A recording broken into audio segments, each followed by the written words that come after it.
Welcome back, or welcome for the first time to Worms and Warriors. We're back here with Grand Tactician, the Civil War. This is our Confederate campaign that we started in 1863, episode 2. As always, this video will be chaptered, so if there's any bits you don't want to watch, simply find the part you want to go up to and skip right ahead. I'm going to start with a quick overview of what happened in the last episode. I mean, basically, if you missed it, you might want to go back and check it out since we're only on episode 2, so starting from the beginning would make perfect sense. The front lines, we've got big problems down here in Louisiana and Mississippi. Big problems. We've got huge problems in Tennessee. This western section of Tennessee it's gone basically for now. We've got problems on the east coast. We've got Union troops landed all over the place. We're facing masses of Union troops in Virginia, as you would obviously expect. We're outnumbered everywhere. However, we fought a battle at Port Hudson, right down here, just kind of northwest of New Orleans, just up here, which on paper was a good victory. We inflicted 2-1 casualties on the Federals, but much as we hammered their 13th Corps, they've got another corps right here, the 19th Corps, with 21,000 men and 44 guns, and the 17th Corps just over to the west of the Mississippi here, with another 20,000 men, and our combined force is about 13,000. We've got Gardner here with 5,300, and Taylor with 7,700. So what we will do, we will pull up north towards Natchez, and we're going to meet up with the Army of Mississippi under Pemberton, which is on its march south from Vicksburg. Vicksburg looks like it's having a fight, but actually this is just Grant by himself for the second time coming past Vicksburg. So the Union has actually moved away from Vicksburg, which is a strange turn of events for me. I didn't expect that at all. However, I've left forces here, so we've left the Vicksburg garrison, which is currently fighting Grant. So we've got the Fort Hill garrison, which is just like 500 men with guns. And then we've got the Vicksburg garrison itself, which is around about 10,000 men under Smith. Reinforcing those guys is going to be this force from Little Rock, which we're moving across towards Helena, and then down to join there. So this is Holmes with around 8,000 men. So once they're at Helena, we'll decide what to do with them. I'm saying we're going to move them down. I think we're going to have to. However, we could also pressurize Corinth or maybe even Memphis, which, that would maybe give the Union some problems.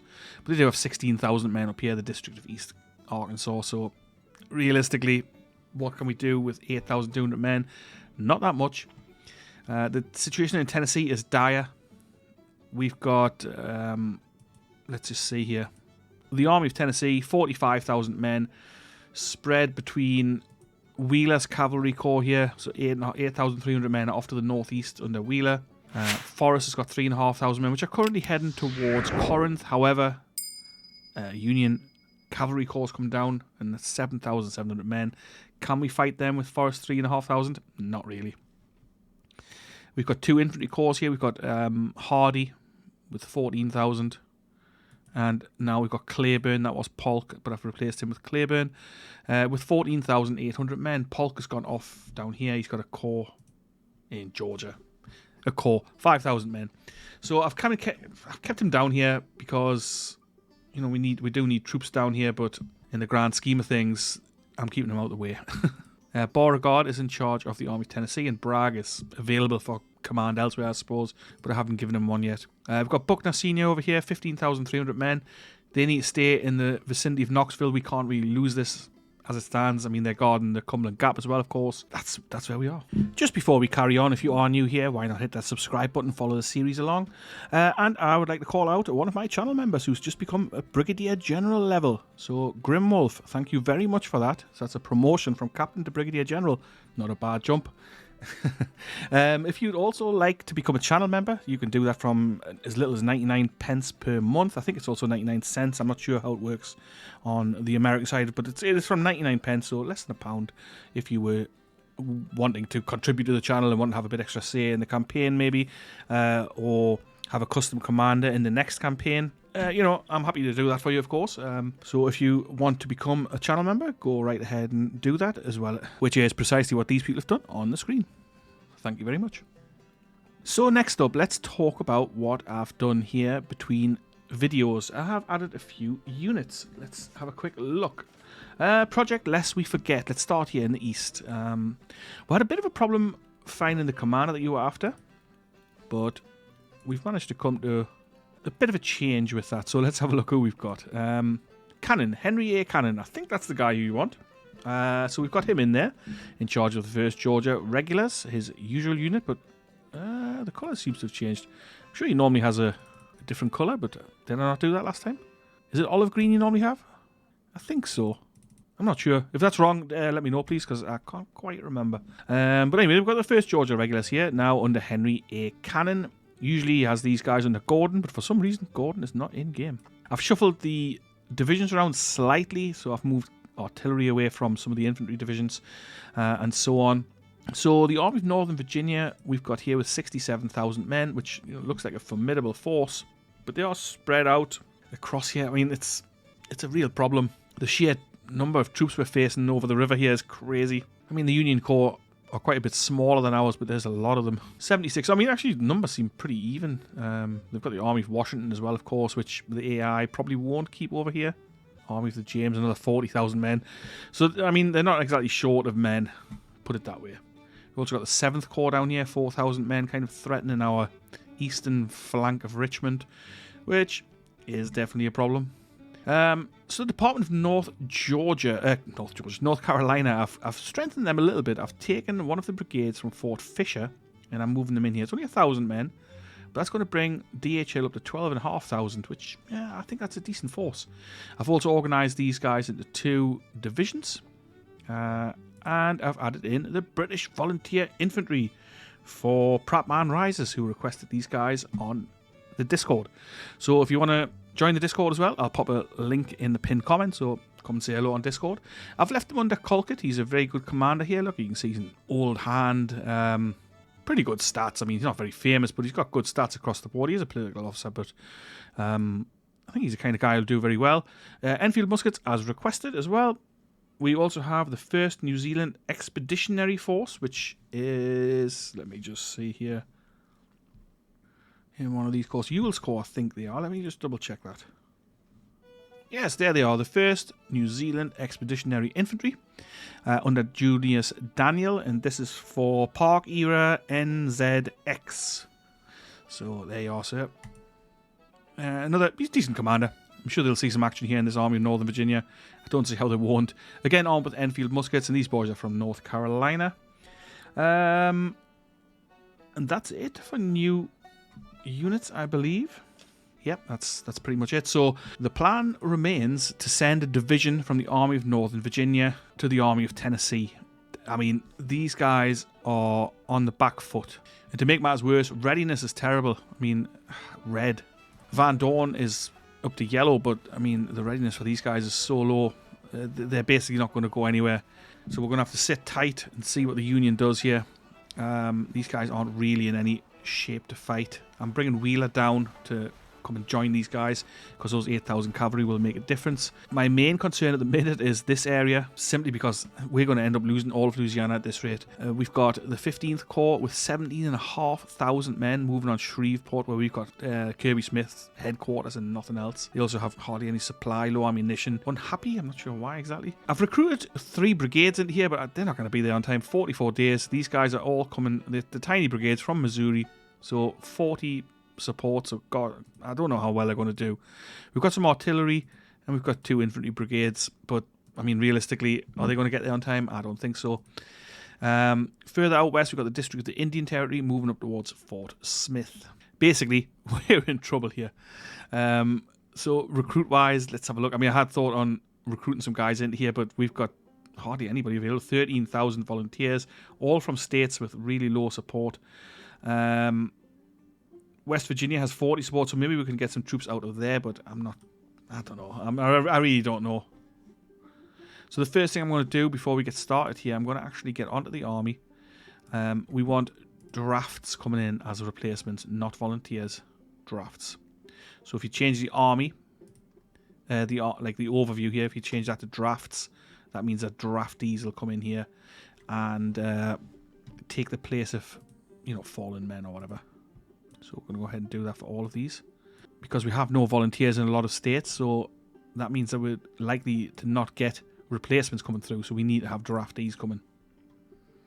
Buckner could also do with the sorting into divisions, but we are also low on officers, which is another problem. It seems we have only problems at the moment. Oh, Bragg's a full general. How come we can't command this force? Anyway, so there we have it. That's where we're at. We've got lots of problems. Tennessee is the biggest issue at the minute. It's given me a bit of a headache here.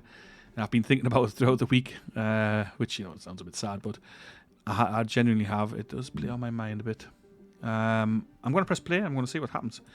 Of course, we also have this problem here, which is the 16th Corps marching around in northern Alabama, taking Decatur at the moment. The Dakota expelled from Minnesota. Survivors relocated to Crow Creek Reservation. Oh dear. All treaties with the Dakota nullified. I don't know if this makes any difference to us or if it's just kind of flavour. But a bounty of $25 per scalp. Grim. I don't think it makes any difference to the game. Okay, the 13th Corps is moving up. We're going to move towards Natchez and kind of abandon this area down here. We can't hold it with these troops. If we pull up here, we're going to be better off in supply, I would imagine. And we can link up with the Army of Mississippi, like I say. So this was the big fear, of course, and we've got poor morale. Contains 2 brigades with a total of 2,004 men that are on low morale. This may be due to recent retreats, low supply, or low fighting spirit. They may break immediately during battle. Okay. So Forest Corps is involved. Oh God. So 46,700 federal troops with 9,800 cavalry. We've got 26,000 infantry, 7,200 cavalry, and 63 guns to their 174 guns. All right, well, we'll try it. I mean, I can't see how this is going to work itself out. Hardy's Corps is in the field. Then we've got Van Dorn's Corps arriving in 6 hours. Van Dorn's Corps. It's a division of cavalry, 3,700 men. Claiborne's Corps is coming, 14,800 men in 7 hours. Forest Corps, 17 hours. Oh. The only good side is that their cavalry corps is going to be 18 hours, and their 14th Corps with 19,000 men is going to be 14 hours as well. But this is going to be a dodgy one. If we are on the offensive here, this is a no-go, which would be bollocks, of course, if we are on the offensive. But let's see what happens here. Outnumbered by this kind of number of troops is not sustainable, I would say. Let's take it to the battlefield.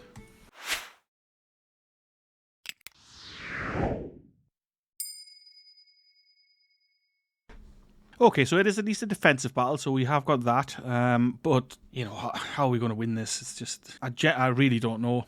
Why can we see the Union as well? I wonder if I've messed something up here in terms of the settings. You normally can't see where the Union is. It seems to have no fog of war on. Anyway, so these guys are going to come down the main road. I'm assuming they're going to cross probably here and here. So we're going to defend these crossings. How are we going to do this? 12,000 men in the field. Oh, Beauregard's there at least. Great. Let me go ahead and set this up, and then I'll cut back in when that's done. Alright, so we're spread really thin here. I've put Breckinridge, I've put him on our left flank, covering this crossing. We can redeploy, of course, if needed. I've kept Johnson in reserve. Pillow's division is kind of spread out here. So we've got Wool and Deschler covering this crossing here at McFadden's Lane, and then Polk is on our right flank, which is a bit of a danger area, so we'll see what happens there. Let's have a quick look at the order of battle to see when our reinforcements are due in. Van Dorn, 4 hours. Claiborne, 5 hours. And Forrest, 15 hours. So Claiborne coming in from Jefferson. Let's just see where that is. Not there, of course. Yeah, from here. Great. Okay. Well, let's get started. Alright, yeah. So they're coming across there. Great. This is going to be a nightmare. But, again, I'm baffled by this. Like, why we can see them. Okay, at least our guys are in place now of sorts.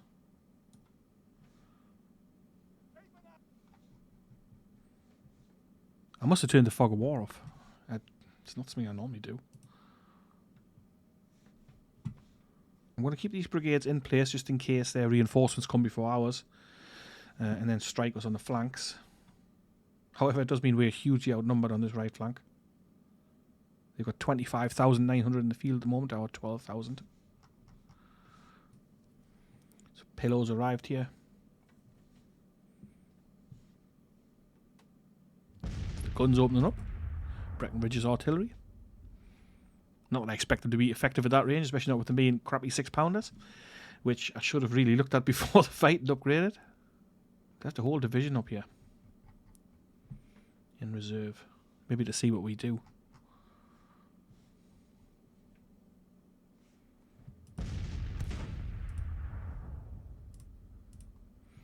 Send some skirmishers out.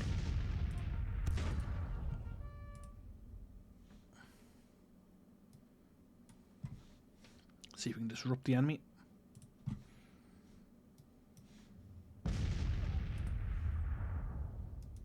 Slow them down. We build this parapet.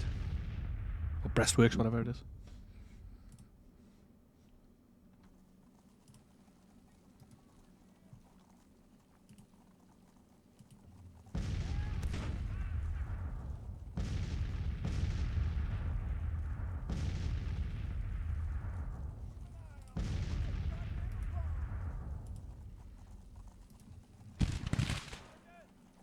Alright, so the enemy skirmishers have come out as well. We slowed them down, which is exactly what I wanted to do.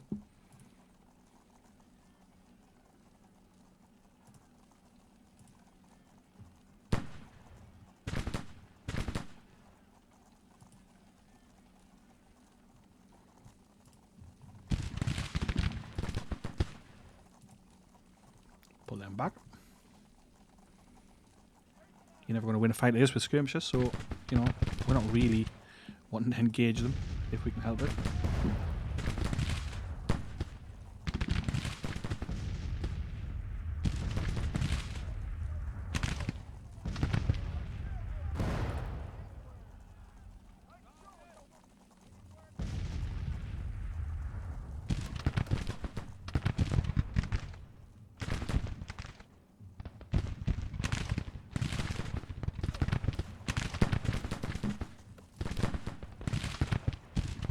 They've done their bit. Come back, boys.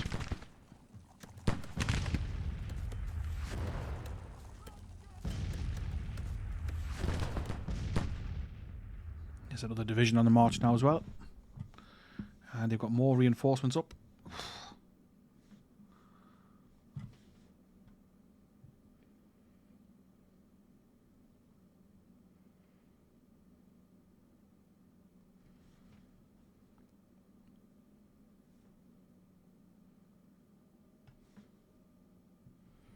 And it could be that the best option here might be to pull out.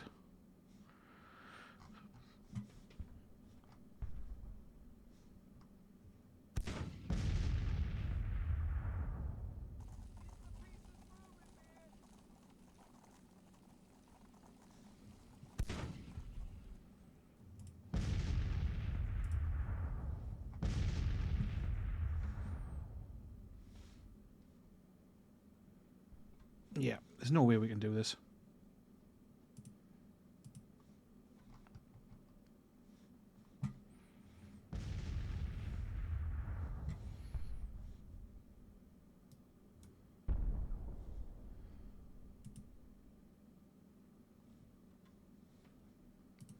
Enemy corps arrived. Granger. Yeah.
Quite simply put, we don't have the manpower to hold everywhere. I mean, look at this eastern flank.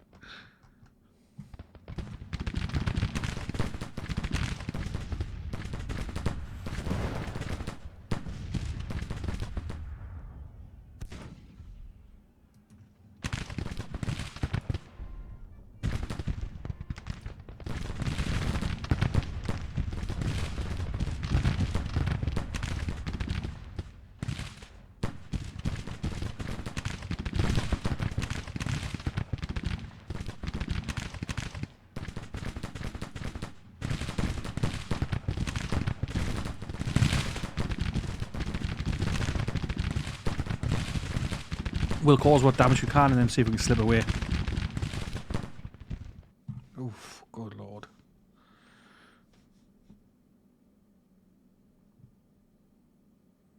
Oh, they've changed their movement, so maybe they are coming this way. Let's keep Trip U over here.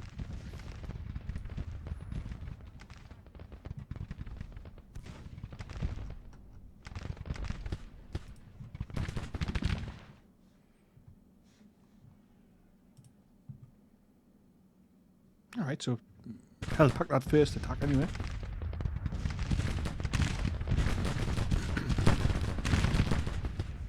Pretty heavy losses here for the 3rd Brigade. And for the 1st Brigade, which is pulling out.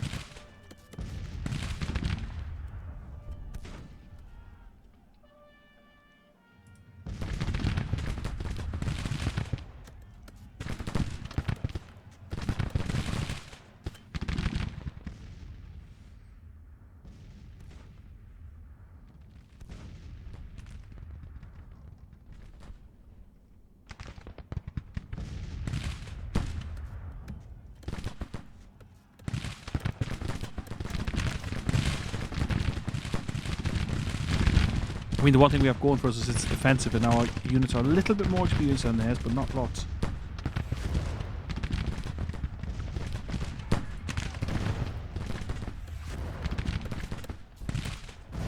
Taking heavy artillery losses because these guys are hitting us.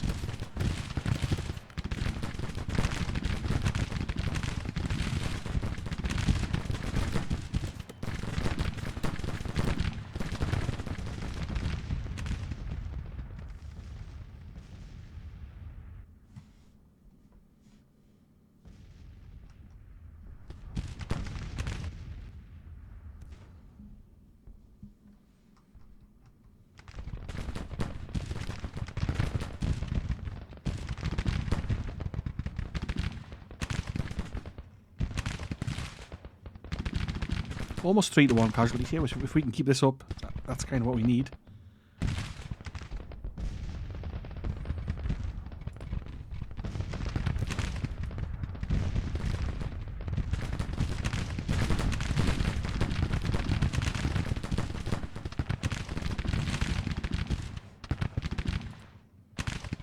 Switch used to counter battery fire. I mean, we're getting decimated here.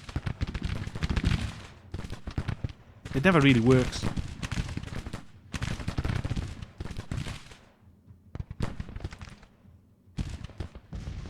What are these guys doing?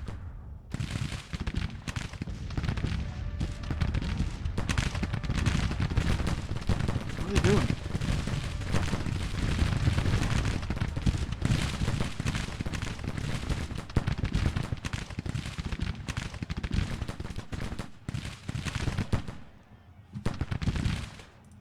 I had 6 pounds of at least switch this fire to these guys, so that's good.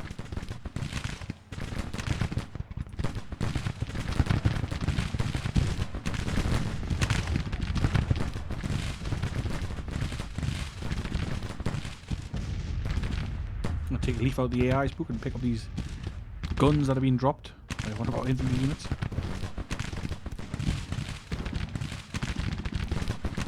Bushra Johnson is suffering casualties. Here comes their second wave. Another corps and another corps. Where's our reinforcements?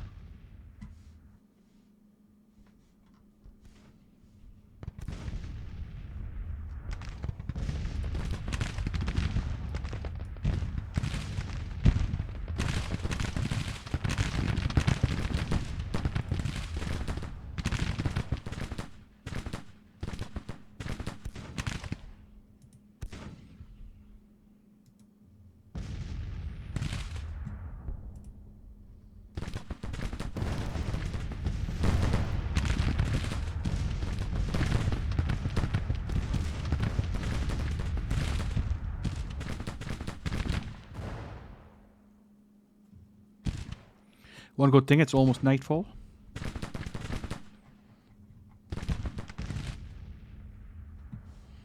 Ah, they're going to push over this damn bridge right there.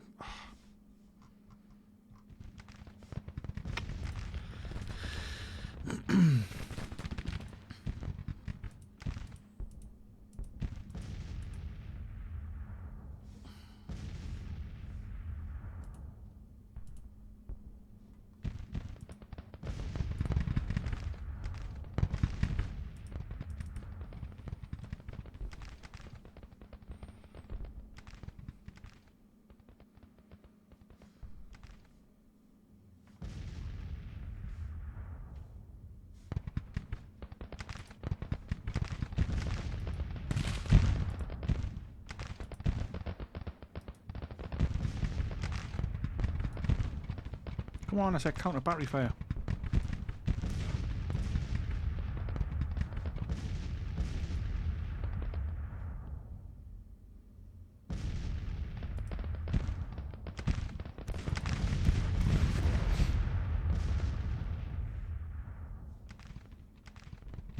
Maybe not. I thought they were going to come straight over here, or this one.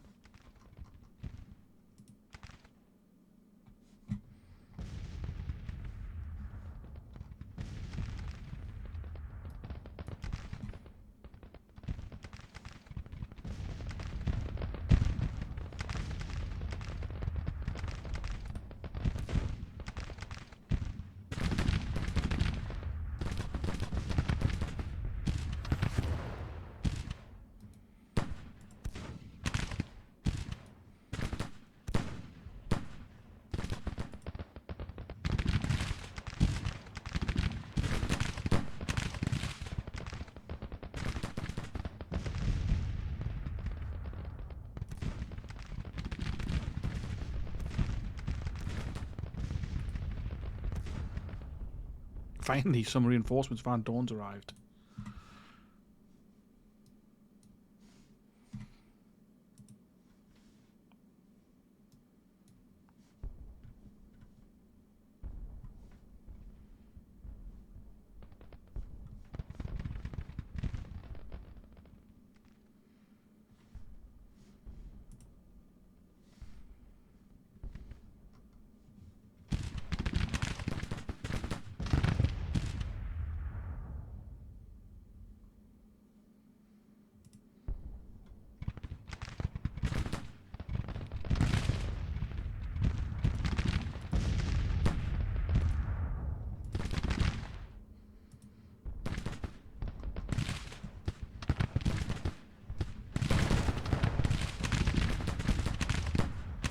I mean, their guns just hit you all the time, but our guns simply will not do counter battery fire.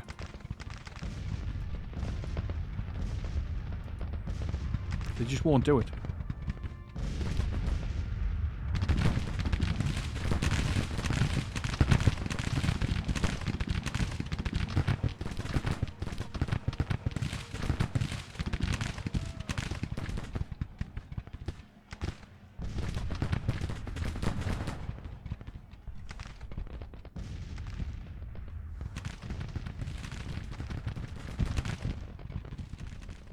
Well, Van Dorn is on the move, but slowly.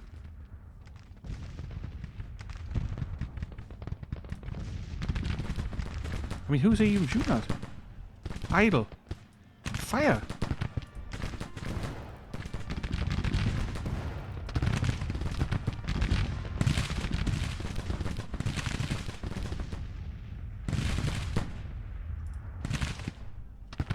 Here they come. Bushrat Johnson's running out of ammunition.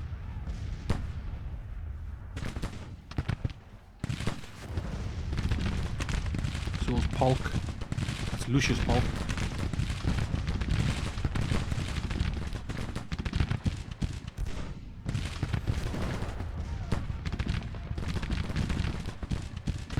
Greaves losing men. Who's Greaves?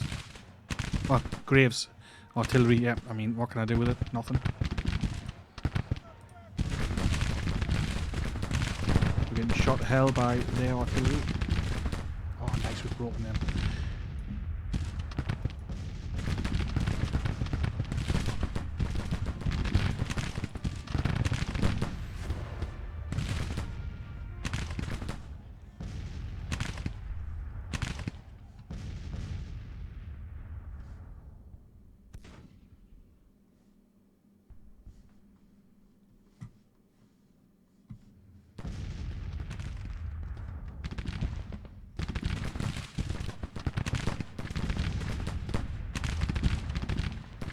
They're still firing at those guys instead of firing at the artillery, honestly.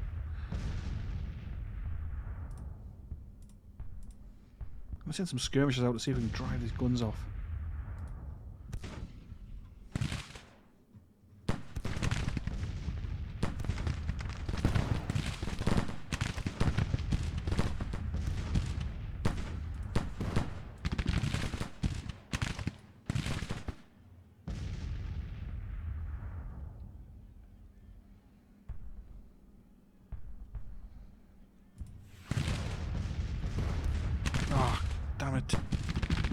Breckenridge's artillery is broken.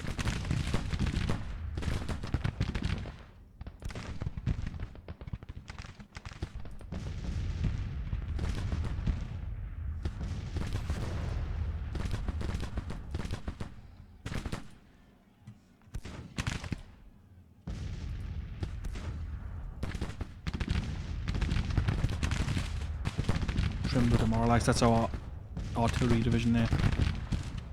Oh no.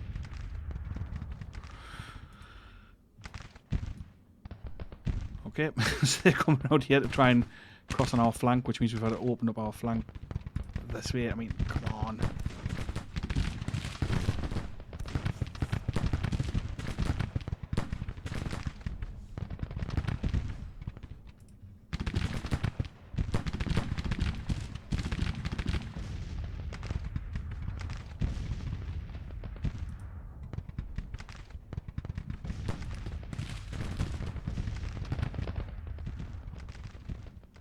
What are Van Dorn's men doing? They're taking forever. Why are they even here? They came in here. How is he over there?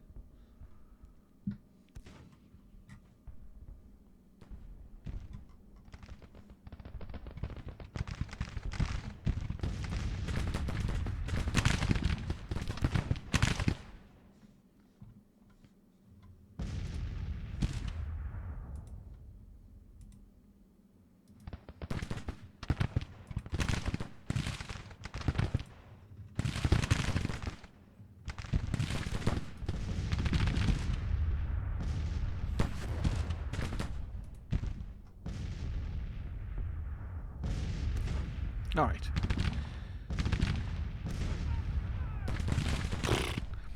We've got a whole corps coming out here and we've got Polk to hold them. 1,800 men with hardly any ammunition.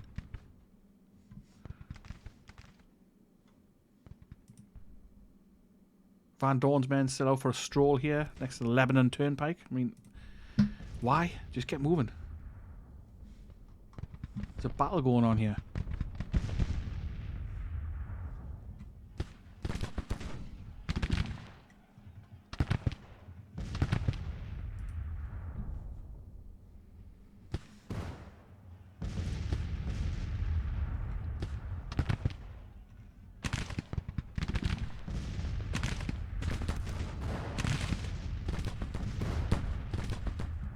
Oh no, Pillow wounded.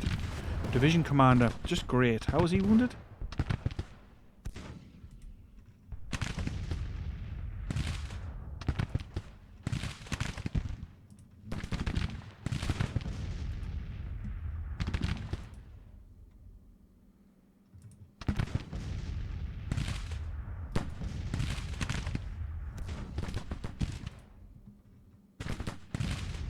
Come on, boys.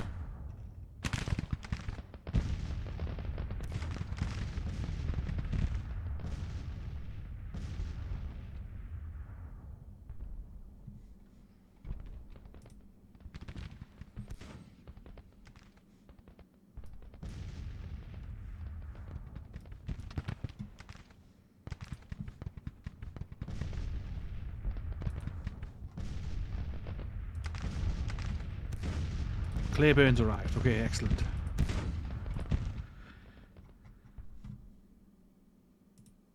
Let's get them on the field and get them moving up to fight. I'll stick a couple of brigades on our left and the rest are going to fight on our right.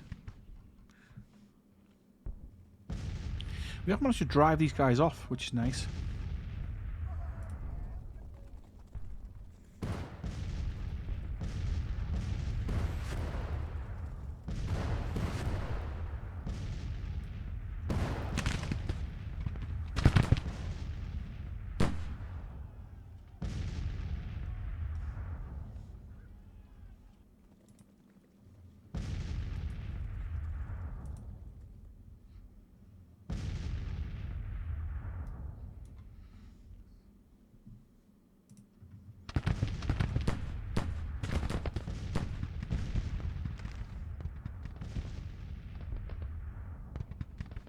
End of the day's fighting. We can redeploy and resupply.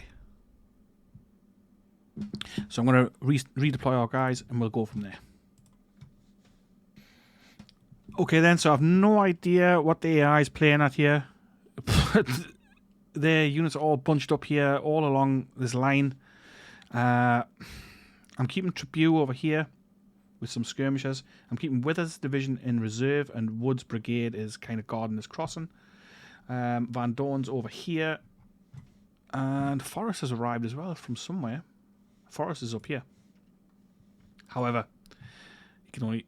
Ooh, there's actually Union troops up here. Excellent. Infantry, cavalry. So there's a cavalry corps. I don't know. I'm just going to leave Forrest here for now, and we'll see what these guys do. Let's see what happens here. I'm going to press play. Oh, okay. So, right. Never mind. We'll bring Forrest down this way. See if we can maybe cause some trouble in their rear. Let's deploy a brigade of infantry onto this left-hand flank here. Patton Anderson with his division, brigade, sorry. They've completely pulled away from our right flank, which is good. So I'm going to pull Preston's brigade across to support the left, and Van Dorn's corps stroke division is going to move to the left as well. It looks like they've abandoned the whole operation here on this right-hand flank.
My PC is struggling a little bit. I think it's due to the optimization of this game rather than my PC, which has got a 3070 graphics card, you know, an i9 processor.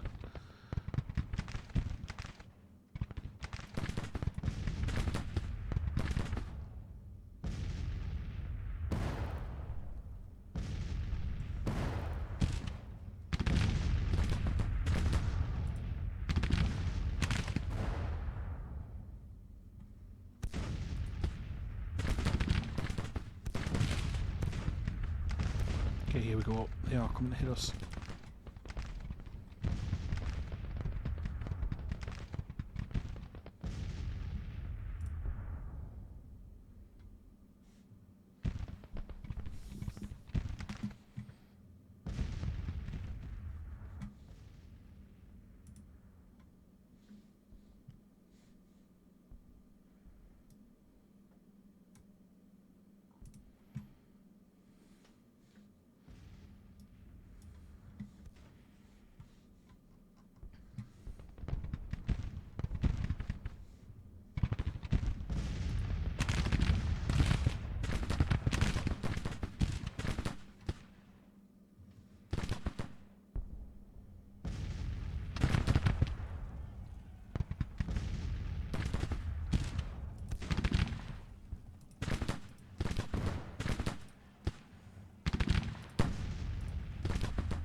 Okay, so Woodsmen are going to see some action here.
dismount Whitfield's cavalry.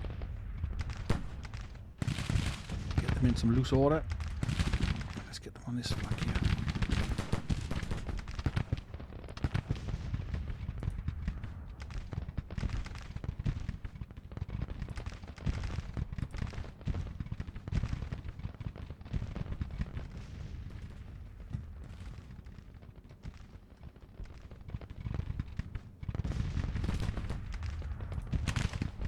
Polk's brigade's causing these guys quite a lot of trouble.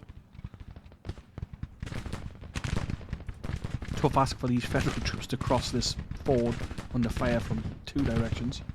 Soon to be 3.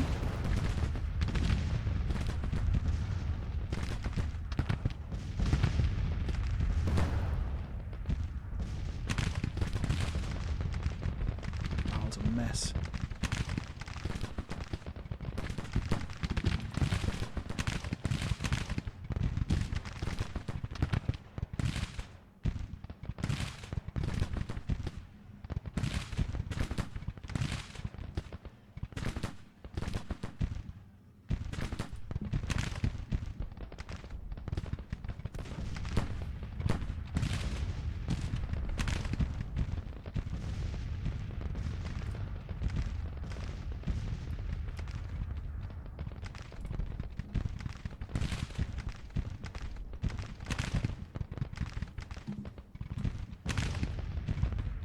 Gross withdrawn, not sure who that is.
Croft and Harker, I'm not sure why they're withdrawn, but I guess maybe they've been routed.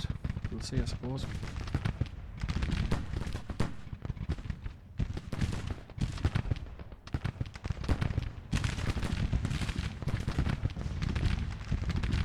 The key is here not to do anything rash. We're going to just hold and see what happens.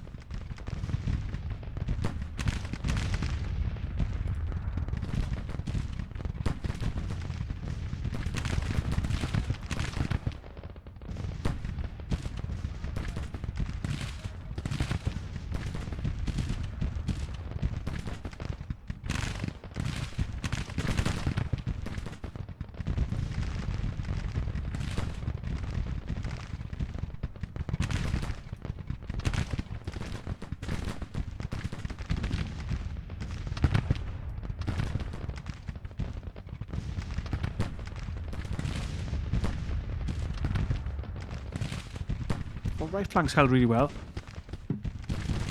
Heavy casualties for these Union troops over here in this little peninsula. It's a nightmare for them.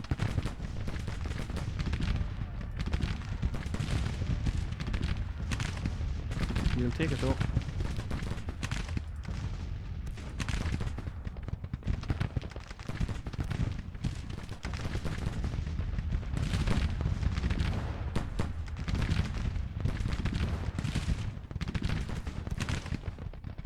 I don't understand this mess. I don't know what the AI is doing.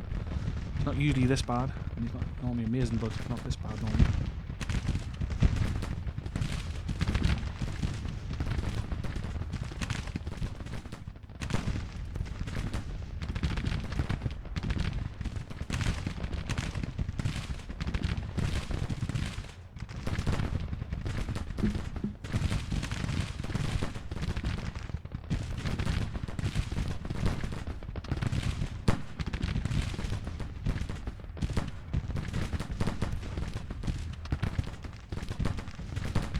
some skirmishers pulling back. In fact, then keeping this artillery busy.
Here they come again. I mean, I'm just going to walk up to the shore here, of the river. Hell.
Yeah, I think it's going okay. So far, I don't want to jinx it, but it seems to be going okay. We're running low on ammunition, which is a bit of a problem, but other than that, I think we're holding our own.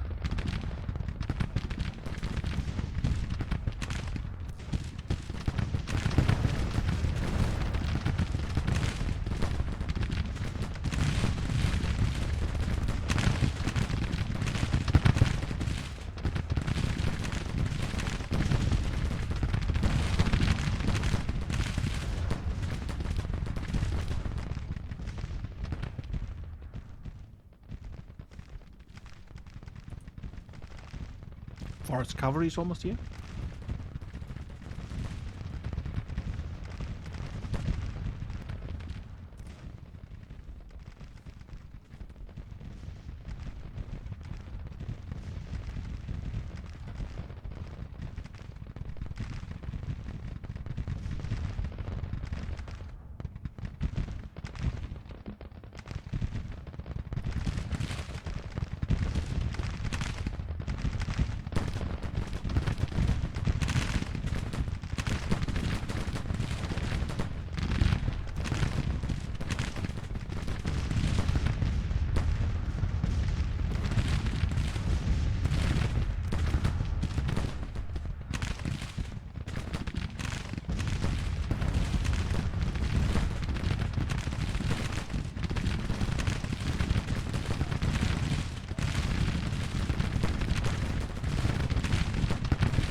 Why are they not forcing the crossings? I don't really get it.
We're running low on ammunition everywhere, and that's a problem.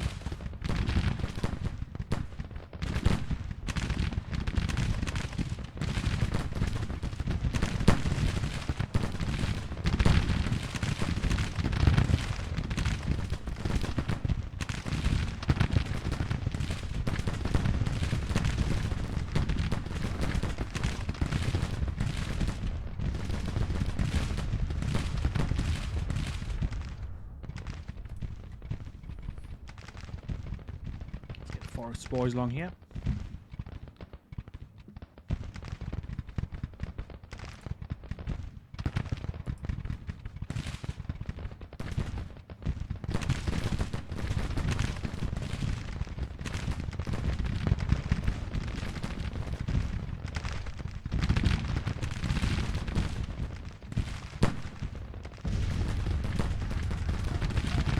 How is the second brigade cross this river?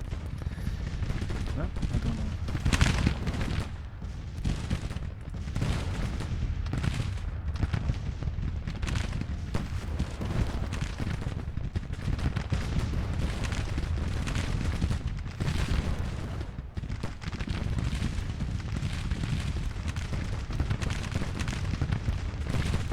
I'm going to pull Polk back from the line.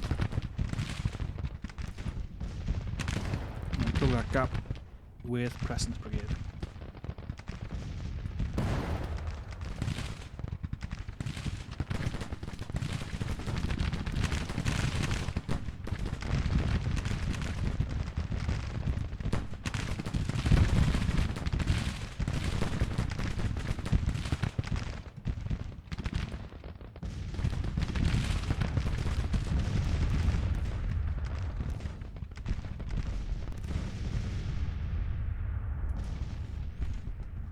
Right, so Forest's Cavalry has arrived here.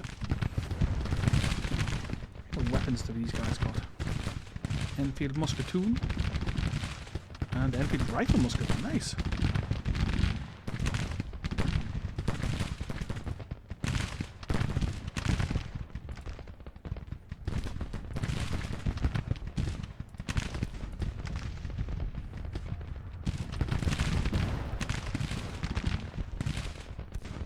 We do have Tribute about to break, I think.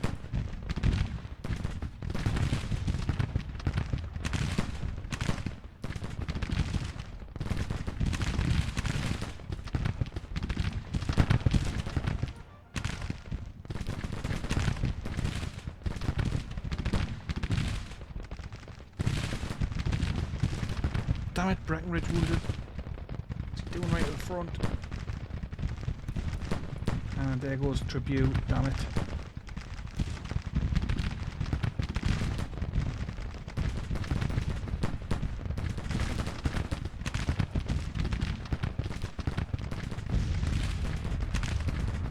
What's happening here?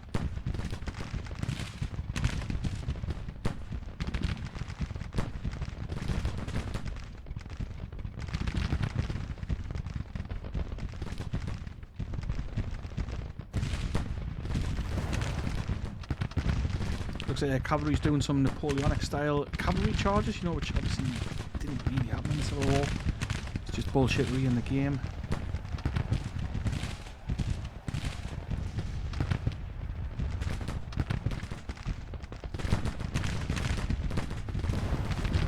We've got 2 infantry brigades running away here.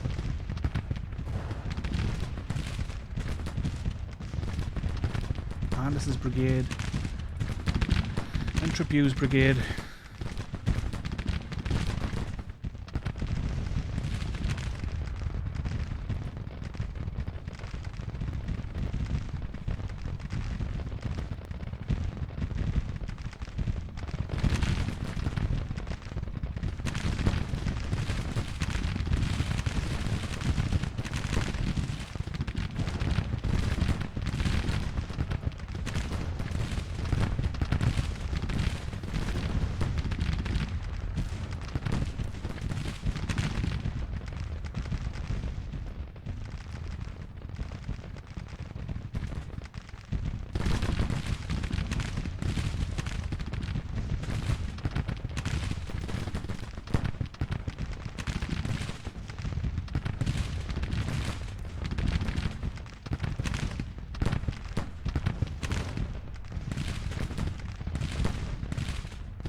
Imboden is wounded as well. Another division commander. Again, he's standing right at the front. Why would do it? I don't know.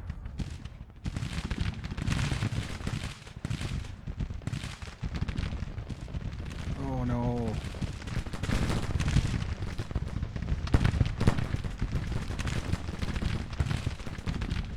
I think we're about done here. This central region that's just hasn't held. Didn't defend it with enough people.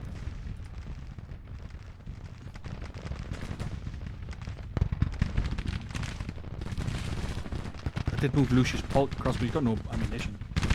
So God knows what he's going to do.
Enemies retreating.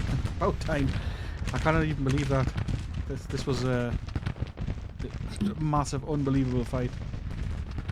Their morale's obviously just broken. They couldn't get over that river. The AI did some questionable AI things. I'm not pursuing them. Be interesting to see the final numbers.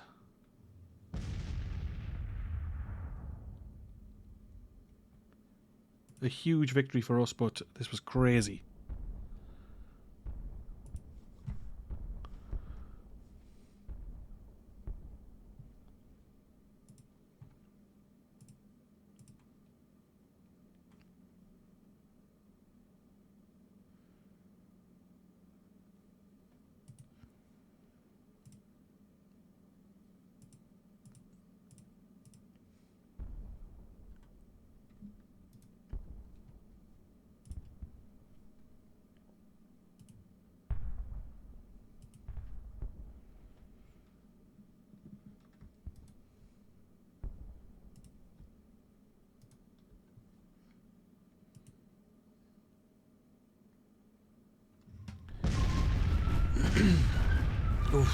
Still almost 8,000 casualties for us, which we cannot afford to lose. They lost 190 guns and 18,000 men. I mean, that's a good fight, Pulaski, Tennessee. What a crazy, crazy fight that was. Due to his battle on his Major General Van Dorn has become famous. Okay, I didn't think he did much there, but I suppose they all played their part. Alright then, so the Battle of Pulaski has ended with the armies of the Cumberland retreating in panic. My commanders earned a total victory with the enemy running for their lives. The enemies reportedly lost 18,000 men, 2,754 killed, 5,490 captured. Morale is believed to be nervous. We lost 7,600, 1,200 killed, 1,400 missing, the rest wounded. We are determined, but supply is critical. We captured 10,000 rifles and 98 guns from the battlefield. That is a phenomenal victory. However, what we do next is the crux of the matter. So we could push up and retake Nashville, I reckon. Except our guys are not in good readiness. And we've got these guys behind us here, the 16th Corps. I don't think they fought in that battle there. So likely what we'll have to do is send troops, Wheeler's Corps maybe back here, to retake Decatur and this Huntsville depot, which obviously keeps our guys supplied in the area. Maybe the District of Arkansas can push up on Memphis instead of heading south, depending on what happens down here in the south. But really, money-wise, troops-wise, I think we're doing all right, actually. All things considered, that was an awesome victory. So I'm just going to have a quick look here at the weapons, see if anything stands out. We are constructing these things here, Sharps rifles and Sharps carbines, so they're going to be really, really good weapons to give out to our troops. I know they're very expensive, but simply the fact that we can equip our troops with top-end weaponry is key. So these Sharps carbines, they'll be going out to a cavalry regiment next. We've got some Maynard carbines, 500 of those. Smith carbines, probably captured some of them as well. Merrills, must have captured some of those, 383. We've got 50 of these Williams guns, which I'm going to try and see if we can work them into our units. Spencer repeating rifle, nice, 132 of them. 16 rounds per minute. We've got 40 10-pounder Parrots, 29 3-inch ordnance, some James rifles as well. We've got 11,000 Springfield rifles, 7,000 Enfields, Springfield musketoons, some reboard muskets, a whole bunch of Napoleons. That's not bad at all, actually. So we've got quite a lot of stuff going on here. That was a really good windfall in terms of artillery. So what I'll do between this one and the next episode is I will re-equip our artillery corps, give them some better weapons. So that we had some 6-pound field guns in play just there. That's not good enough. So I'll get them out. We will also have to replace some of these guys who we lost. We lost a few division commanders there. Imberden was wounded, Breckenridge was wounded, and Pillow as well. So that was a hard fight. Claiborne did awesome as a commander there. Hardy did really well. Wheeler didn't engage. Van Dorn, again, he was made famous there somehow. Forrest's troops did really well. Very happy with the performance all around. Beauregard led the line. he's already the top he can be, so we can't really improve that. But that was really good.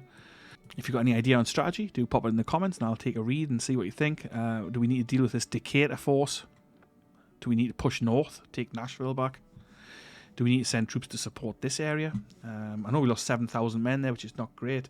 So moving troops across from the east is going to be imperative. So I think I will move Hood's division across, 7,000 men, which will replace what we lost and give us a bit more momentum to push up into Nashville, or maybe take care of this force at Decatur and send them running back towards Corinth. So with that being said, maybe these 8,200 men need to press on Corinth or Memphis. That's what I'm kind of considering. If you've got an idea on that, do let me know in the comments. I love to read comments and I like to interact with all you guys in the comments. So any ideas are welcome. Anyway, that's it for today. I hope you enjoyed the episode. I hope you're having a great day, whatever you're doing. And I hope I'll see you in the next one. Ta-ra for now.